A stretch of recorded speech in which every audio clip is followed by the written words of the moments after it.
it's dear Mrs. Frank, thank you for teaching math. Because we all need a piece of that.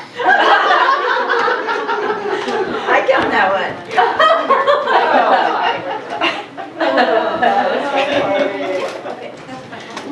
Okay, so we want to start out today kind of like we did yesterday when we were starting our highlights, big pieces of paper. And I know that Tammy, did you start typing that up yesterday, Tammy? Were you typing that up yesterday? I did. So maybe at the end of today, if you want to like shoot it out to everyone, then you don't even have to keep track if you don't want to. I don't even have a marker. But are there? I have one. Here you go. Thank you. Okay, so are there any more things that we can add since we did this yesterday? Anything that maybe you heard yesterday, or since we were thinking of things, if you were reading anywhere that you caught some good language? Oh, we have to put down.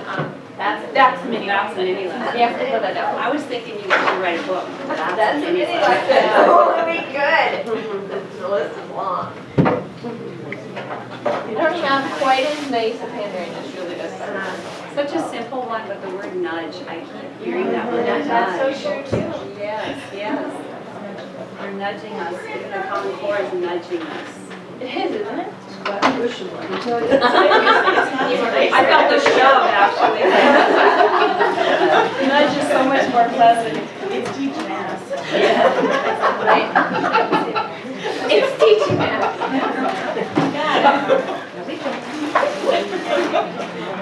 I think mini lessons being like a huddle, kind of done, right? Oh yeah, when you're talking like that too. It's like a football huddle, kind of. You know what, I think I might put it on there. But maybe. I am kind of sure. So mini lessons equal huddles. Anything else that we want to add? That when they're talking at their desk, it has to be all writing. Oh yeah, the talk on topic.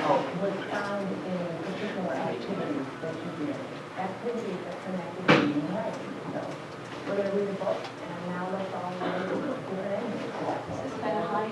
I'm sorry, I didn't do that when I put it up there. But you're so cute. I know my tiptoes.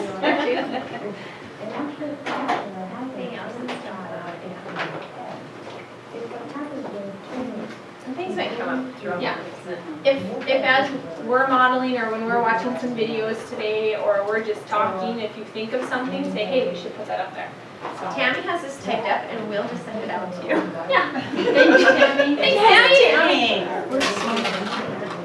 Would you put that on Pinterest? Sure. All right, so we're going to dive right into conferring this morning, and we got some videos from LMO, and they're all on Lucy Calkins. And so what you'll see is there are 5 videos. We're not going to watch them all right now. We're going to watch them throughout the day, but we're going to start with one. And this first one is a classroom teacher in her classroom meeting. I'm going to guess he's a kindergarten boy.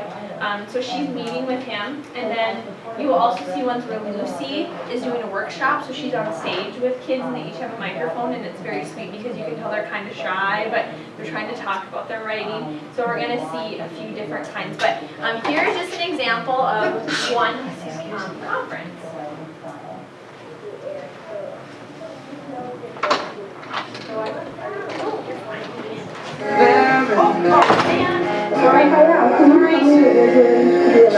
Hold on, I don't know what's going on. You have your music. Good song. But now I just muted it. I didn't shut it off. Now my mouse is gone.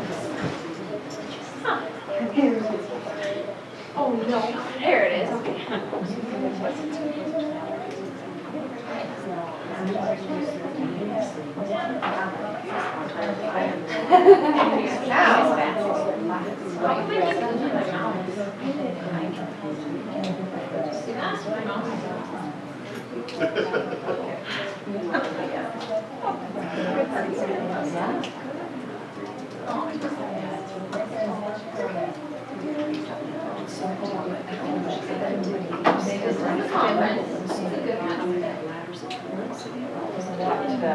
I was going to say this is a teacher diploma because this happens at school all the time. All the time, and then you just keep going. You're like, oh, good. which is like a little district. How I about everything on is switched to change it into but it's all these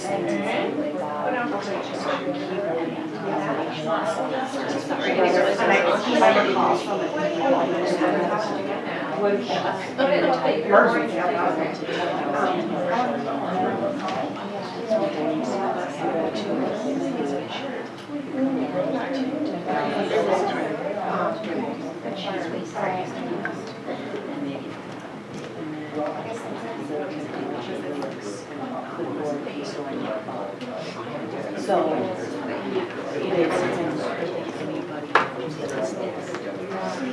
Yeah. Yeah, cool.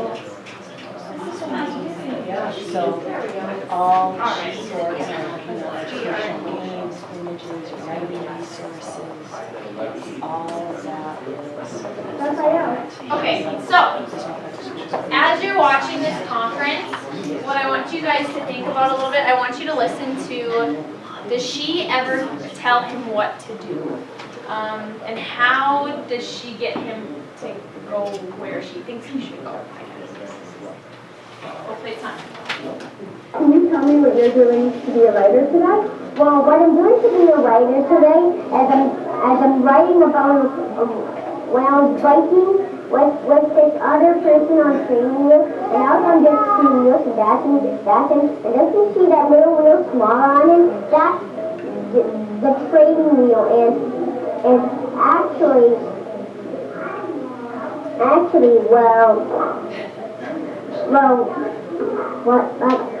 we were biking in a little concert. We were biking in a little intersection behind St. Barton's, so we were biking St. Barton's where the constructions were. We were just biking on a little intersection. And there were intersections. Yes, and there were rock concerts coming up, and these were all the things, and this is this thing, and these are the little steps coming down. I wonder if I heard you right. So you're writing a story about you and your friends who are on training wheels, riding around an intersection, and there was a rock concert going on right by you at the park? Great. So I have a question for you. You were talking before about getting a really clear picture in your head of what you're going to write about. Can you tell me what the picture in your head was? Well, actually, that's this baby. This is all the sheep, and we were going like that, and that's my training with, and that's. Oh yeah, I forgot to draw him. Okay. So the picture in your head is the picture you're drawing on the paper? Yes, and it's from Bird's Eye, and those are the bird past you. Can you tell me what Bird's Eye? Bird's eye is when you're looking from it, like when you're in an airplane or something. And you're looking down at it? So you decided as an artist and a writer to draw Bird's Eye looking down at it? Wow, what a smart thing to do. So what are you going to do for the rest of the writing workshop today? I'm going to color it in and then write words right over here because that's the biggest space I can get for it. Okay. Well, you know what I'm thinking? I think that you have a really good idea, and I could tell that it helps you. When you got the picture in your head, now you're really showing the picture on your paper. Okay, I'm looking at you. So, if you're going to write your words over here, I'm going to come back and check with you after, but I think that we may be able to find you new paper where you can have a lot of room to write your words. There are all different kinds of paper, and we have paper with a line at the bottom. You can write all your words there. Well, I need to say something. It's not me and my friend, it's just my friend that I'm training with. Oh, okay. Okay, thank you for correcting that to me. Okay, so as a writer, so you're going to fill this in with color and then write words? Okay, great. I'm going to come back and check on it. Great job. Oh man, this can't show the white paper. I gotta get one.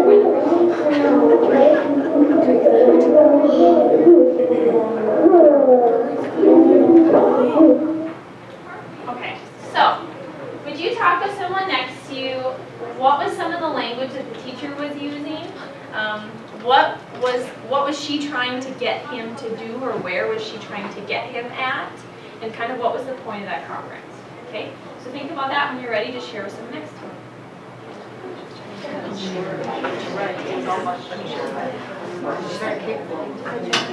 Expressing her emotions. He was editing the pictures.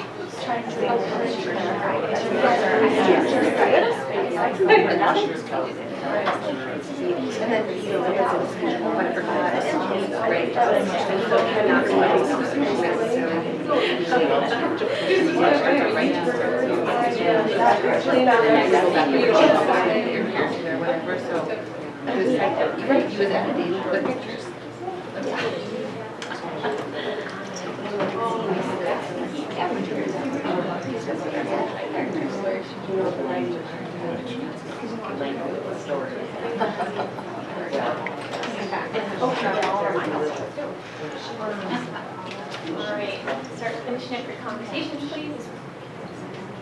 Okay, what did you guys talk about in your groups about that conference? I know that kid was great, just see what the language that he was using, the intersection and the rock concert and the bird's eye view. And I love the way she threw artist in with writer. I mean, after that bird's eye view, as an artist and a writer.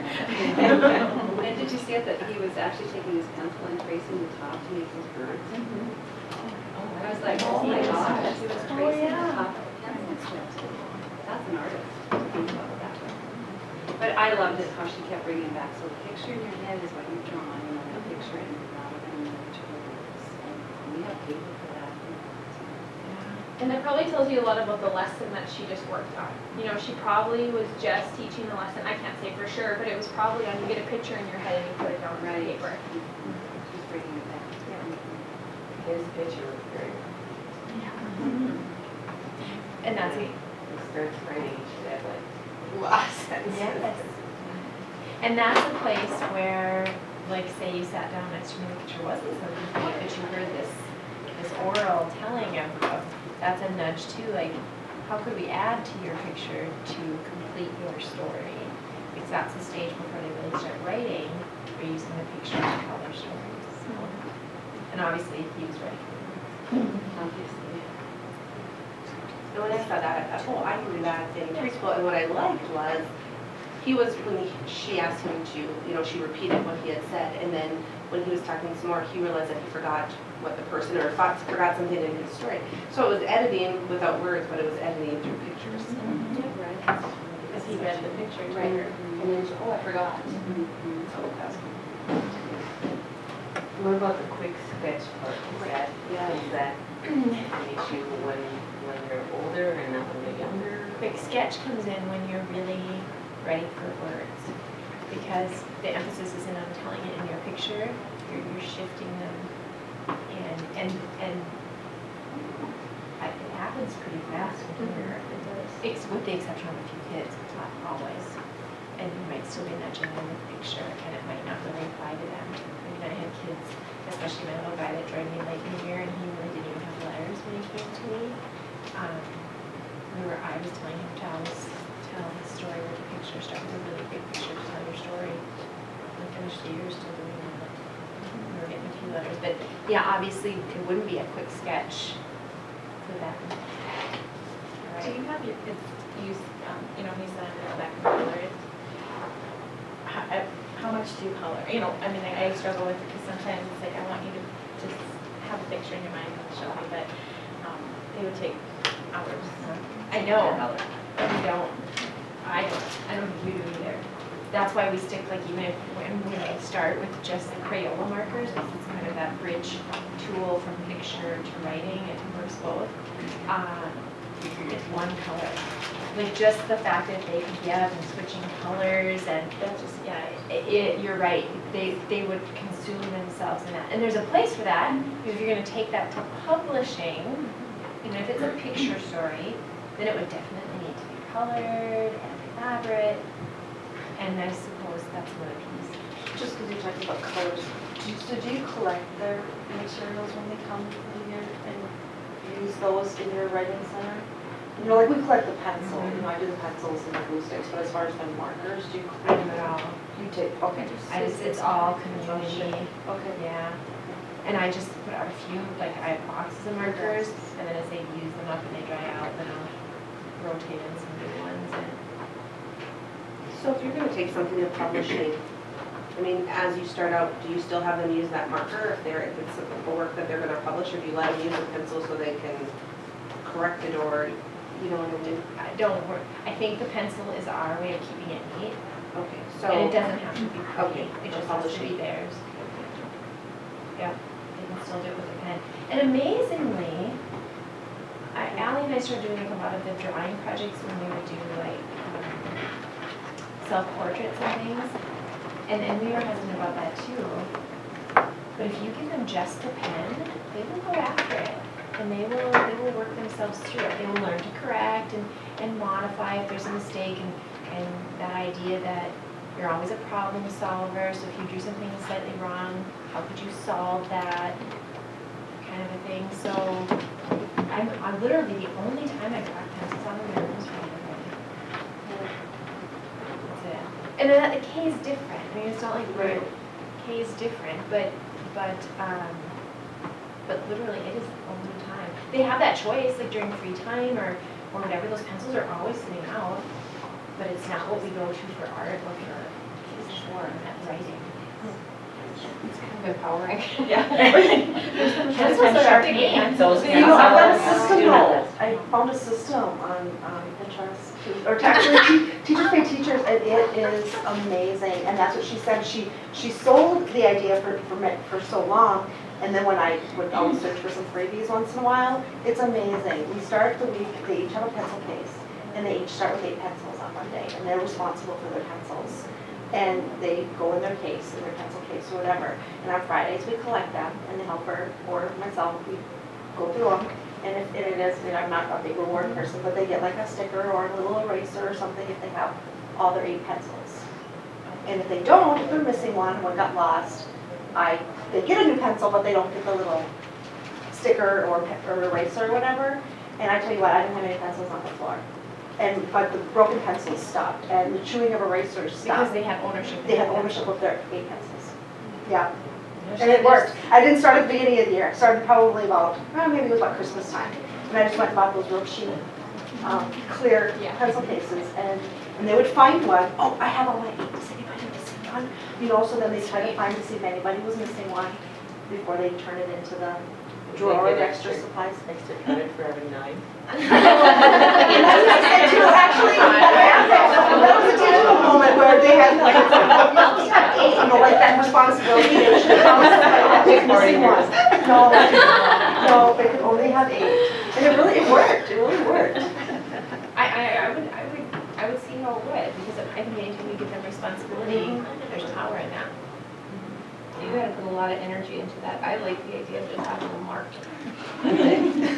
They do too, they love mine. It's a tool that's very familiar and friendly to them. And by saying it's one color, maybe on special days it's 2 colors, or they can swap at their table with their friends if they, like you can play with it. I like that too. Yeah, I really they do. each have one color, but if Joey has yellow and you really need blonde hair on your person, whatever. Yeah.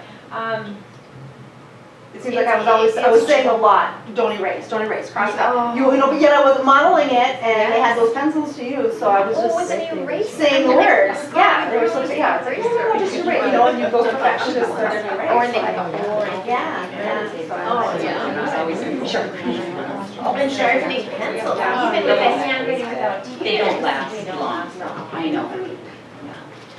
All right, let's go into, we didn't really go into our chapter 6. So we're on page 63, and we really thought there were some kind of interesting things. As you get your books out, I'm just going to talk about at the very top of page 62, and we had this conversation, Deb, I think, yesterday afterwards, and there's a little conversation, and a teacher comes to Lucy and says, my second graders don't write as well as his kindergartners. And Lucy said, I think, she wanted me to sympathize with her unlucky lot in life. And she said I was silent. What I wanted to tell her was good teaching matters. And I kind of wrote on the side, I wrote, ouch. But that's where it's at, right? Instead of saying my writers aren't, what am I not offering my students that I can't pull them along in writing a little bit further. You know what? It's the bumps that make us better. So when we can critically look at ourselves and grow a little bit, it's a good thing. But we all really want to play games. And I know that we've talked about this a few times, but how important it is to never assume.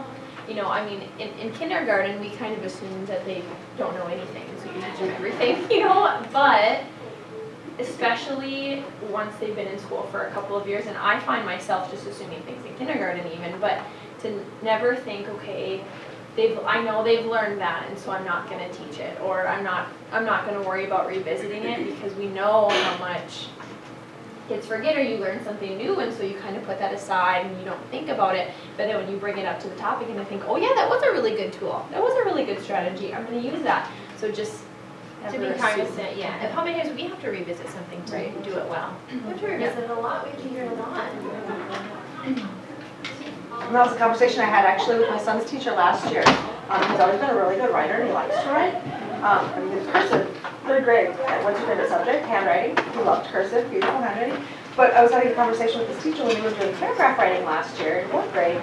And she was like, he had no idea what indent means. And she was kind of shocked by that, but I'm like, to go through all of his writings from last year and great teachers, second grade, great teacher, third grade, great teacher. I didn't have any evidence that he ever used it. You know what I'm saying? Yeah, right. So that was an assumption. I was like, well, should he have? Well, I wonder when he had that. You know, I mean, as a parent, I went back to his writings, which I keep all the art and the writing. And it's like, well, he never used it. So yeah, I can say why he doesn't. He didn't know indenting. And I hope that wonderful teacher said, She's phenomenal. I'm teaching indenting. Yeah, and she did. Yeah, they were. But you just like, I talked to him about it, but like, I'd never heard that. I'd never heard that word before. Yeah, we assume. And we don't. Look at Space. That's a mini lesson. That's a mini lesson. When do they start indenting? Yeah, What grade do I you start didn't indenting? know. At Manchester, when I get these kids all different grades, they never get, they don't understand what indent is. You really have to be into multi-paragraph. You really don't even indent in all formats anymore. No. I was gonna say, the business world is all just double space in between. Yeah, I was gonna You say, know, it works differently. I didn't. And so. And in second grade, we teach the Yeah. friendly letter, and even then, they Yeah. don't always indent. Did you say you did in second? Yeah, you did. You did. For the paragraph dance. And that's a taste. I bet in second grade, that's really a taste of indent. It's probably not truly meaningful to them, but they're gonna hear it. But they're gonna have to play with it for many years before indent becomes something that they would think about when they go to write. I guess letter writing was big. We did a lot of letter writing in second grade. I mean, you have to have your opening your head and your closing your body. Yeah. I mean, everything like that. But there was a really cute paragraph dance, and it was adorable. And that's how my kids remembered how to indent, And because that it was was great. actions to move over. And Yeah. it was Christina Bainbridge. It was her paragraph dance. Cool. So it's really cool. Would you send us that link? Yeah. Yeah, that'd be great. We teach a friendly letter too, and it's just move over two spaces, it's a salutation, a closing, the body, I mean. It was funny. It was like a good paragraph has 4 parts, and then they'd repeat everything. And then first part, and then you kind of move over like, yeah. It was like second part is your topic sentence. Third part, 3 sentences. Fourth part, and ending state. Like you actually like, I don't know, pat they the was like, behind, but yeah, it was funny. Here's the interesting piece to all that. You know, we talked yesterday about putting posters up around the room and never referring to them, never teaching kids how to use them. Throughout all those years, they read in paragraphs with indentations. Yes. But there was never an understanding of it until it's explicitly taught. Explicitly. And even showing them, yeah. They don't always get it when you're reading. Yes. Yep. Paragraph, go to the indentation. But they don't know what it Forever is. for them to get, and then you show them, and then it's like, Even in the close reading to say, go down to paragraph. yeah. That's a concept, that's a mini lesson. So before you're even doing that, you have to set the foundation.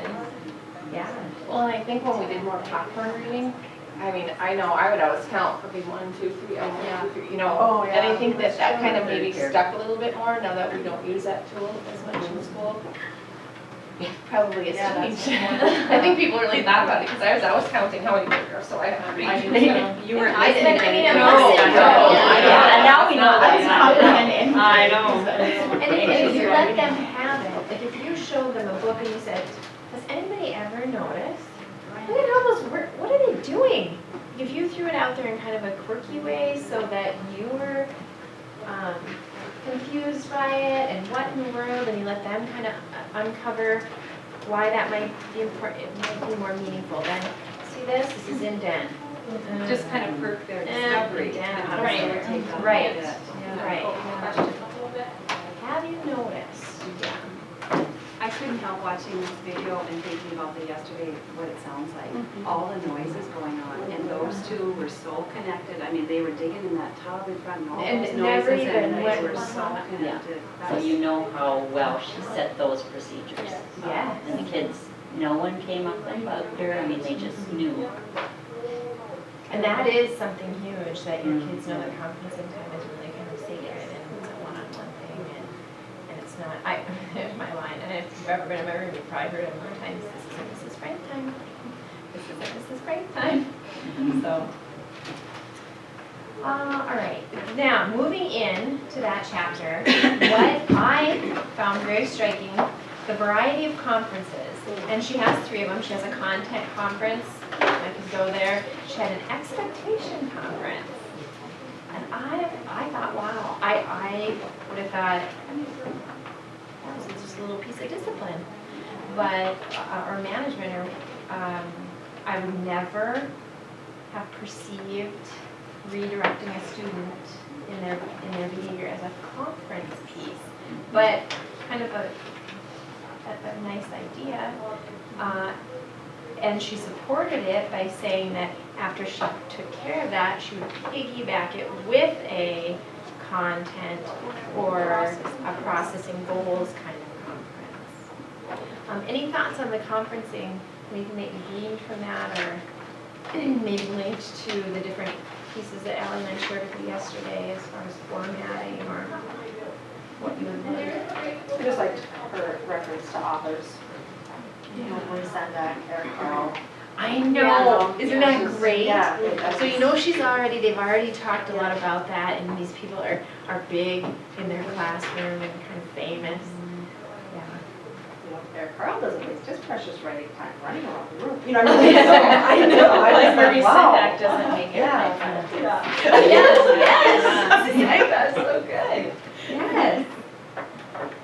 I need to equalize with them, you know, so Yeah. they see themselves as. Oh, they as see readers. themselves. Yes, they do. And to piggyback off of what happened in that video at the top of 63, she kind of pointed out you need to be responsive to what they say. That saying back, am I hearing you? Am I understanding you? Am I validating you? Excuse me, and then prompting them for a little bit more. You know, and when we talked about that nudging and that prompting and just making them believe it, I was talking on the phone yesterday with my dad, and he was saying how he was fixing some machinery, and there was this little boy, the neighbor boy, he came over and he was talking to him and he was asking all these questions, like, what are you doing, what is that, whatever. And then somehow I don't know how it came into place, but my dad had something that he wanted this little boy to read, and he was going into 3rd grade. And the little boy goes, I can't read. And I know that he can, but he said, I can't read. And my dad said, like my dad's a joker, he wasn't joking with me, he really didn't think he could read. And I said, Dad, he can read. I said, it just might be that he doesn't believe in himself, that he doesn't believe that he can. And so from young on, if we just tell them, even in these conferences, I mean, that's a good way to one-on-one really amp up a kid and let them know, look what you've done. You are a writer. You are an author, and just get them that feeling, and they'll do anything. And my thoughts always go back to your little girl, that she believes it. She might not be able to convey it in conventional print, but she's telling her story, and there's far more value than that than did you make your name correctly? Did you make, you know, there's far more value in that. and the piece that she believes she can. The rest can be. And everybody else. Yes.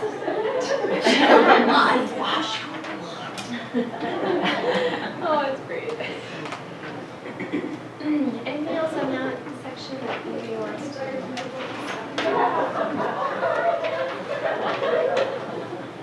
Let's put one on the wall and tell them down. At a hard way.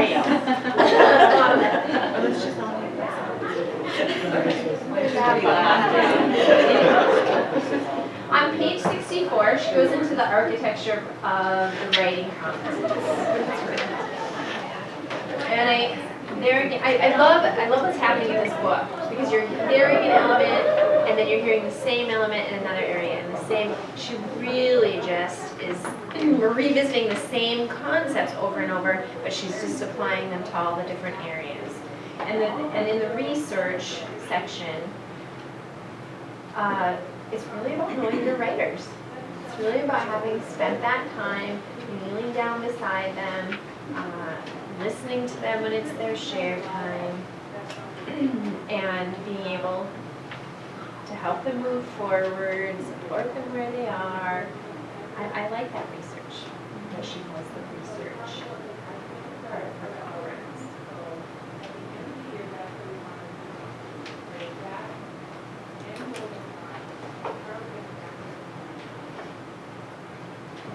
Maybe we're all just winding down.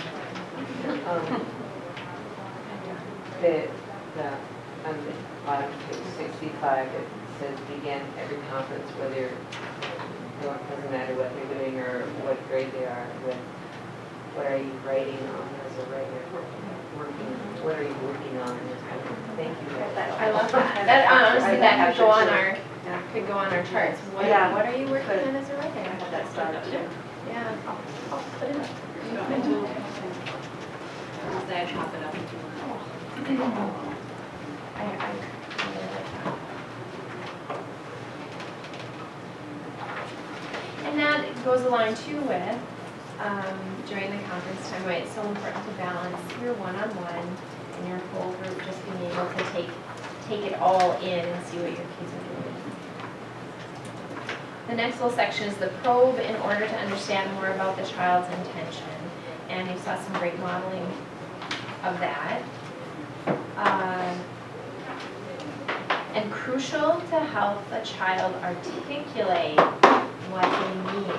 And we know there again with the Common Core that they're really calling for communication skills. And you communicate your ideas clearly and you articulate them. And here's another piece of that. You're looking at their picture, you're repeating back, you're helping pull that language out. Right on target for what we need to be doing with these kids.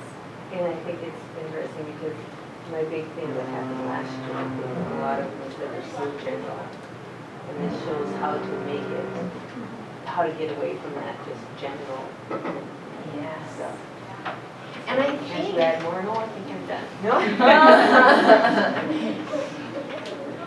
And that's a nice point in and of itself. Can you give them the opportunity to say, no, tell me more about this, gives them the expectation that they will. So that's an interesting piece too.